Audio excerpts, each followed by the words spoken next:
Salut les amis.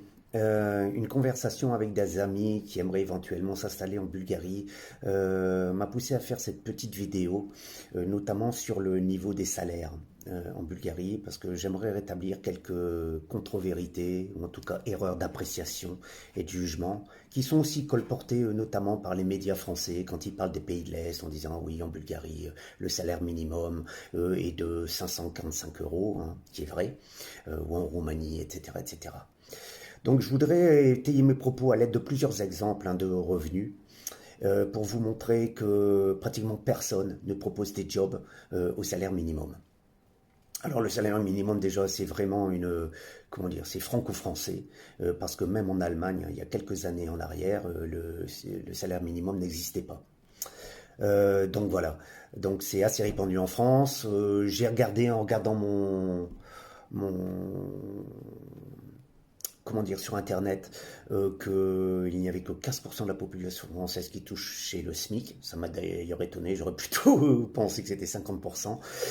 Mais bon, par rapport à cela, on sait très bien que si c'est pas le SMIC, c'est quelques centaines d'euros dessus. Et puis voilà, le salaire médian n'est pas très, très haut non plus, hein.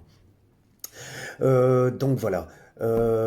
Pour quelques exemples, hein, vraiment des exemples concrets que j'ai regardés. Il n'y a pas longtemps, je regardais sur job.bg. D'ailleurs, je vous le conseille si vous cherchez des jobs en Bulgarie.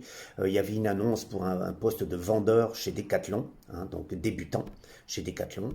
Donc moi qui ai travaillé longtemps chez Decathlon, même maintenant ça fait plus de 2 décennies, je sais très bien qu'un poste de vendeur, c'est le SMIC. Ici, donc le salaire, comme je vous disais, le salaire minimum en Bulgarie, c'est de 1070 leva, hein, donc de 545 ou 546 euros et tout. Le salaire qui était proposé ici à Varna, hein, pour être vendeur chez Decathlon, c'était 1850 ou 1875 leva. Donc c'était pratiquement 2 fois le SMIC. Hein, je ne pense pas qu'un vendeur Decathlon en France gagne 2 fois le SMIC quand il intègre l'entreprise. Voilà. J'ai un autre exemple sur une amie, hein, qui est en call center, donc elle est au téléphone, elle prend les appels des clients, donc je dirais un truc de base, hein, elle n'est pas chef d'équipe, quoi que ce soit, et elle se touche ici entre 5000 et 6000 leva. D'accord. Donc on parle dans ces cas-là de 5, hein, 5 fois le SMIC pour un simple agent, hein, attention, hein, ne me faites pas dire ce que je ne veux pas dire, hein, et tous ces métiers sont très utiles, etc. Il n'y a pas de préjugés là-dedans. Mais voilà, je ne pense pas qu'en France, quelqu'un qui travaille dans un call center, hein, dans un centre d'appel, puisse gagner 5000 euros ou 6000 euros.